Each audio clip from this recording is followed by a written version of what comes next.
இப்போ மருத்துவர் ராமதாஸுடைய இறுதி முடிவு என்னவா இருக்கும் நீங்க நினைக்கிறீங்க?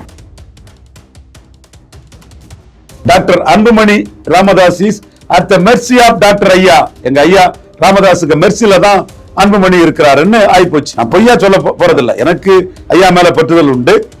என்ன புரோக்கர்னு சொன்னனால அன்புமணி மேல கோபம் உண்டு. நம்ம ஐயா என்ன சொன்னாரு, அவனை அப்படி சொல்லாதப்பா, அவன் எவ்வளவு நாணயமானவன் யோக்கியமானவங்கிறத ஈஸ்வரமூர்த்தி ஒரு நேர்மையான காவல்துறை அதிகாரி கொங்கு வேளாளர் கவுண்டர் சமுதாயத்தை சேர்ந்தோம் அவர்கிட்ட பலமுறை சொல்லியிருக்காரு என்ன. சோ இங்க வாக்கு டாக்டர் ஆட்டம் தான் இருக்குது. அவரை நம்பிதான் வரணும். அவர் வில் பவரா பொலிட்டிக்ஸ் பண்ணக்கூடியவர். அவரை தாண்டி வெறும் அன்புமணிக்கு யார் சீட்டு கொடுத்துருவா? பல நிரூபிக்காத அன்புமணி தான். அப்போ விஜய் மாதிரி தான் அன்டெஸ்டட் நாட் ப்ரூவ்டு. யார் சீட்டு கொடுப்பா? யாரும் கொடுக்க மாட்டாங்க. சோ இந்த இடத்துக்குள்ள டாக்டர் ஜெயித்துட்டாரு. ஜெயித்தாலும் ஏன்னா எனக்கு அநீதி அளிச்சுட்டாரு அவருங்கிறது அவருக்கும் குற்ற உணர்வு இருக்கு. நேர்மையான அதிகாரி ஈஸ்வரமூர்த்தி சாருக்கு ரொம்ப நல்லாவே தெரியும். அப்ப அவரு எந்த இடத்துல மன வலிமை இழந்துட்டாருன்னா, நாங்களும் காங்கிரசும் சார்ந்த டிசைடிங் ஃபேக்டர். காங்கிரஸ் இருக்க இடத்துல இருப்போம்னு ஐயா மன வலிமை இழந்துட்டாரு.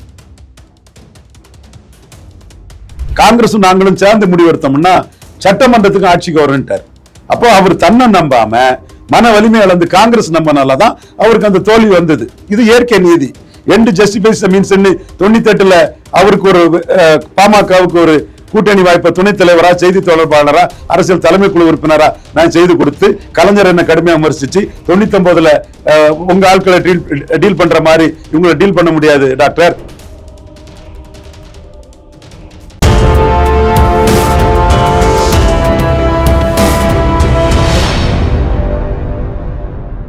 இப்போ மருத்துவர் ராமதாஸுடைய இறுதி முடிவு என்னவா இருக்கும் நீங்க நினைக்கிறீங்க? அவர்தான் பாமக, அவர்தான் சக்தின்னு காட்டுவாரு. அன்புமணி இறங்கி வந்துதான் தீரணும். இப்ப இதுல பொதுவா கலவரங்கள்ல போலீஸ் என்ன செய்வாங்கன்னா, பலமானவன் கூட நின்று பலகீனமானவன இது பண்ணிடுவாங்க. அப்ப அது முடிஞ்சு போகும். நீங்க பலமானவங்கிட்ட மோதுனா அவன் கூட 4 நாள் மோதுவான். அப்ப கலவரம் ரொம்ப பெருசாயிட்டு இருக்கும். அதே மாதிரி பலமான ராமதாஸ் கிட்ட அன்புமணிய காபந்து பண்ண பாஜகவே நீங்க தான் எல்லான்னு சொன்னதும் ராமதாஸுக்கு ஸ்டேக்ஸ் ஏறிட்டு அன்புமணி ஸ்டேக்ஸ் இல்லாம at the mercy of Ramadoss ஆகி போனார். இந்த panchayat doctor Anbumani Ramadoss is at the mercy of doctor ஐயா. எங்க ஐயா ராமதாஸுக்கு மெர்சில தான் அன்புமணி இருக்கிறாருன்னு ஆயிப்போச்சு. நான் பொய்யா சொல்ல போறதில்லை. எனக்கு ஐயா மேல பற்றுதல் உண்டு.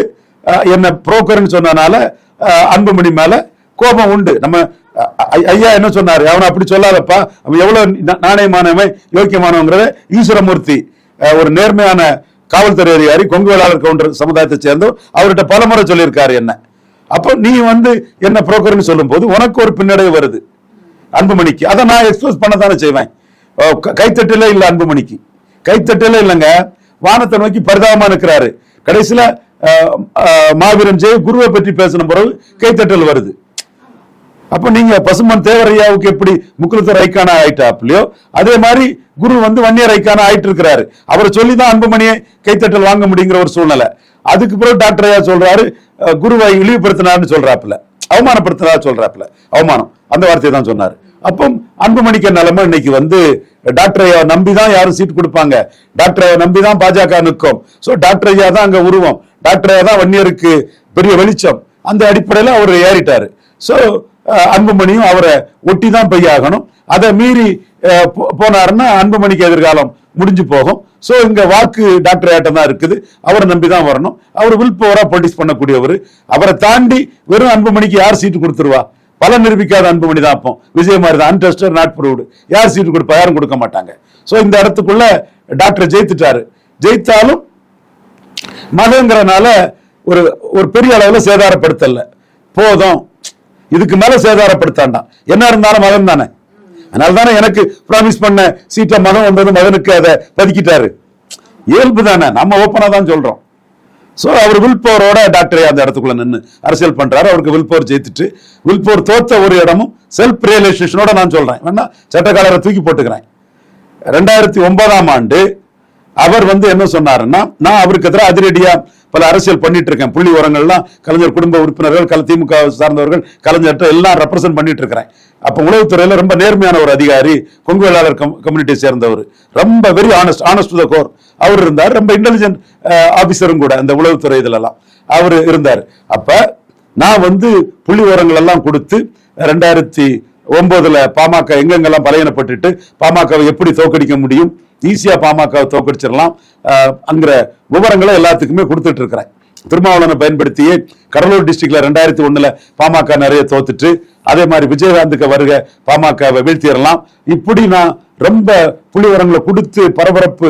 இத்தனைக்கும் டாக்டர் ராமதாஸ் பெரிய அரசியல் கட்சி, அதை விட நேர்மையான பத்திரிகையாளர்களே நண்பர்கள், பேரை கூட சொல்ல வேண்டாங்கிறானுங்க, ஒரு 5-6 பேர் நாயுடு சமூகத்தை சேர்ந்தவர் இருக்கிறாங்க, வன்னியர் சமூகத்தை சேர்ந்தவர் இருக்கிறாங்க, தலித் சமூகத்தை சேர்ந்தவங்க இருக்கிறாங்க, வெள்ளாளர் சமூகத்தை சேர்ந்தவங்க இருக்கிறாங்க, முக்குளத்தூர் அகமுடையார் சமூகத்தை சேர்ந்தவங்க இருக்கிறாங்க. இப்படி பல சமூகத்தை சேர்ந்த நண்பர்கள். என் பேரை ஏன் சொல்லாண்டான்னு சொன்னாங்கன்னா, நாங்க நாடார் சமூகத்தை சேர்ந்த மறைஞ்ச கோசல்ராம் இருந்தாரு, பேரை ஏன் சொல்லாண்டான்னு சொல்றாங்கன்னா, நாங்க ஒரு கட்சிக்கு எதிர்ங்கிற மாதிரி எங்களுக்கு பேர் வந்துடாண்டாம், உங்களுக்கு நாங்க சப்போர்ட் பண்ணனாலன்னு சொல்றாங்க. இவங்க மூலமா என் கருத்துக்களை அப்படியே பரவ விடுறேன். அரசியல் கட்சிகள் மத்தியில ராமதாஸை ஈஸியா தோக்கடிச்சிடலாங்கிற ஒரு தோற்றம் வருது. ராமதாஸுக்கு எதிர்ப்பு பற்றி எல்லாம் ஹைலைட் ஆகுது. அப்ப நாங்க பிற்படுத்தப்பட்ட ஒரு கூட்டமைப்புல இருந்து அன்பாளன் யாதவ், கிருஷ்ணகாந்தன் யாதவ், வாசனுக்கு அந்த உடையார் கம்யூனிட்டியில சொந்தக்காரர் கஞ்சம் ரெட்டி, கவரா நாயுடு எல்லாத்தையும் சேர்த்து நம்ம ஒர்க்குகள் போயிட்டு இருக்குது. அப்ப டாக்டர் ஐயா பதறிட்டாரு. என்ன பண்ணிட்டாருன்னா, மன வலிமை இழந்து, ஏன்னா நியாயம் என்கிட்ட இருக்கு, உண்மை என்கிட்ட இருக்கு, கடவுள் அருள் என்கிட்ட இருக்குது, ஏன்னா எனக்கு அநீதி அளிச்சுட்டாரு அவருங்கிறத அவருக்கும் குற்ற உணர்வு இருக்கு. நேர்மையான அதிகாரி ஈஸ்வரமூர்த்தி சாருக்கு ரொம்ப நல்லாவே தெரியும். அப்ப அவரு எந்த இடத்துல மன வலிமை இழந்துட்டாருன்னா, நாங்களும் காங்கிரஸும் சார்ந்தா டிசைடிங் ஃபேக்டர், காங்கிரஸ் இருக்க இடத்துல இருப்போம்னு ஐயா மன வலிமையை இழந்துட்டாரு. தாழ்நிலை நாடார் தொண்டா ஐயாவை மன உறுதியோட நின்று மன வலிமைய, உண்மை, நேர்மை, குற்ற உணர்வு அவருக்கு இருந்து, என்ன அநீதி பண்ணிட்டோமே அவன் எல்லாம் அடிக்கிறான்னு குற்ற உணர்வு இருந்து மன வலிமையை ஐயா அந்த இடத்துல இழந்துட்டாரு. என்ன பண்ணாரு கலைஞர்? தெளிவா 10 சீட்டு கொடுத்த காங்கிரஸுக்கு 16 சீட்டு கொடுத்துட்டாரு. ஏன்னா நாங்களும் காங்கிரஸும் இல்ல டிசைடிங் ஃபேக்டர்ங்கிறாரு.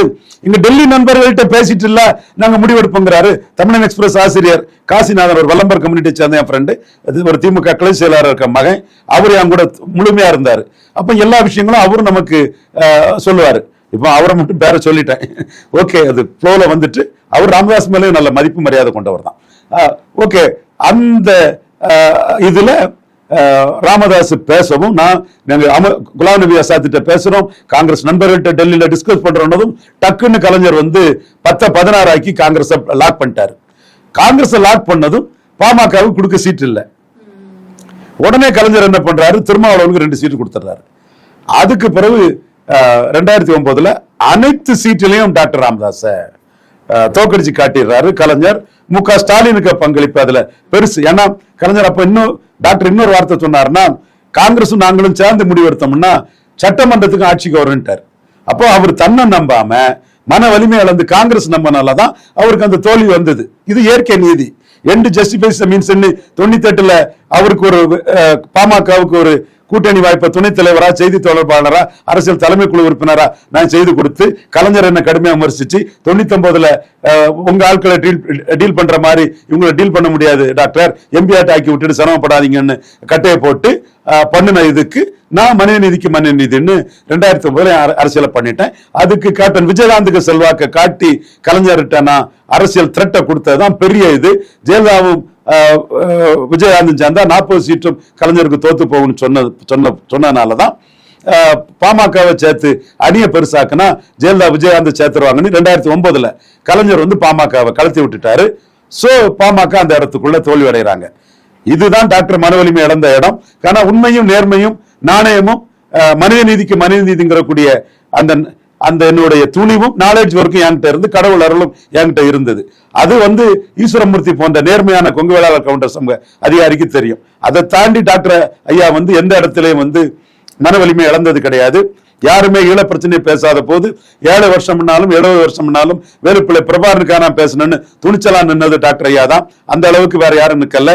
செல்ஃப் டிட்டர்மினேஷன் தீர்மானத்தை போட்டு பெரிய மாநாட்டை நடத்தி சுயநிர்ணய உரிமை தீர்மானத்தை போட்டு நின்ன ஒரு டாக்டர் ஐயா தான். தமிழ் மண்ணில் வேற யாரும் கிடையாது. இப்படி பல உதாரணங்களை டாக்டர் ஐயாவோட இதுக்காக சொல்லிட்டு போலாம். மெர்கண்டைல் பேங்க் மீட்புக்காக பிரைம் மினிஸ்டர் நம்பர் 2 இருந்த பிரமோத் முகாஜனை எதிர்த்து இந்த ஒரு தமிழ் ஜாதி நாடார்களின் பேங்கை யாரு கபலீகரப்பட நினைச்சாலும் எந்த பெரிய ஆளுனாலும் முகமூடிய கிளிப்போன்னு சொன்னது டாக்டர் ஐயா தான். இப்படி பல டாக்டர் ஐயாவுக்கு சாதனைகள் இருக்கு என்றாலும் நியாயம் என் பக்கம் இருந்ததுனால நான் அதுல களத்துக்குள்ள நின்னா போது அவர் 2009 மன வலிமை இழந்தாரு, ஒரு தோல்வியை சந்திச்சாரு.